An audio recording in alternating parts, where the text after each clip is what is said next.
operations of the executive branch, particularly when it would come to a money-making venture that the President of the United States benefits from.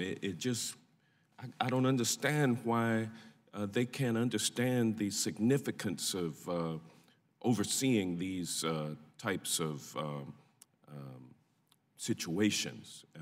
Maybe it's because everybody likes to go to the Trump Hotel, to the watering hole, and hang out in the Trump lobby with Lev Parnas and everybody else over there. I think he called it a cesspool over there, where you got a bunch of folks trying to get ahead. And it seems like everybody, all of my friends on the other side of this dais want to try to get into the favor of the president. So I probably wouldn't doubt that many of them frequent the Trump bar over there at the hotel.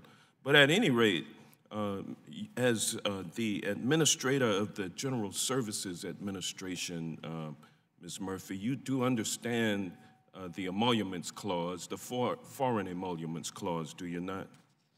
I do, sir. I won't claim to be an expert on it. Well, you are aware of the fact that the Trump Organization has made plans to sell the Trump International Hotel, and in marketing materials provided by Jones, Lang, and LaSalle, which is their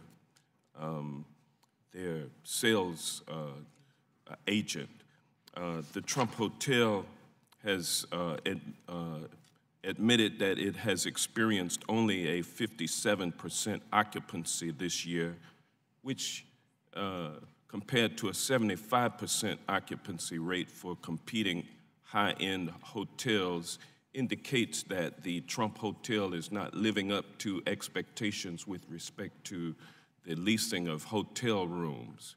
But do you have any of that information having to do with its banquet facilities, its bars, or other operations? Sir, I've never looked at the financial records. It's my understanding that they look at how rent is calculated, what the gross receipts are. I don't believe that it goes into the detail, but again, as I you don't think that's important from an emoluments standpoint? From the emolument standpoint, or from a perspective of? From an emolument standpoint, you are aware of the Emoluments Clause. You are the administrator of the GSA. You don't take the Emoluments Clause seriously? I take the Constitution very seriously, sir, but well, let me ask you this. Let me ask you this. Marketing materials from JLL assert that the hotel is, quote, organically positioned to market and solicit foreign government business, end quote, because of its close proximity to the White House. Would you agree with me that a president of the United States of America being positioned to market and solicit foreign government business is precisely what the Emoluments Clause seeks to avoid? Sir, given that there is ongoing litigation, which I believe... Well, I'm asking you for your opinion, since you are aware of the Emoluments Clause and you understand it. Given that there's ongoing litigation, it would be inappropriate... Hold on one second, ma'am. Isn't that the exact scenario that the Emoluments Clause seeks to avoid? Yes or no? The Department of Justice has stated that there publicly okay, so you're not going to answer that question. Okay. All right. So let me ask you this. When the Inspector General, Carol Ochoa, appeared before this committee in September of last year, she testified that GSA inappropriately failed to consider the Emoluments Clause before declaring the Trump International Hotel lease valid in March of 2017. Ms. Ochoa recommended that GSA update their out-lease language to avoid concerns of compliance in the future.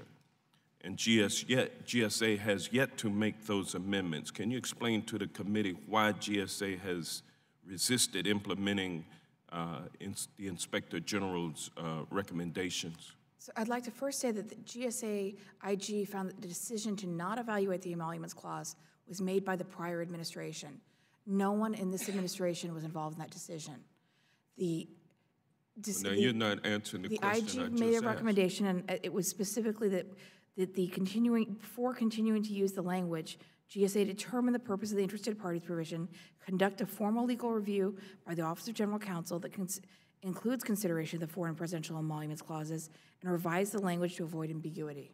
GSA agreed with the single recommendation and said that we will take action consistent with that recommendation. But you've not done so yet. To use the language, and we have modified the language that we will use in future outleases. You have. We have. Okay. All right. Thank you. I yield back.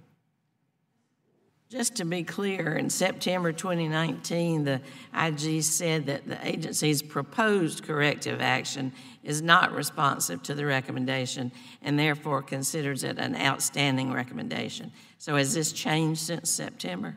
GSA considers that we have taken final corrective action. They just don't accept it as valid, apparently. Okay. I agree with it.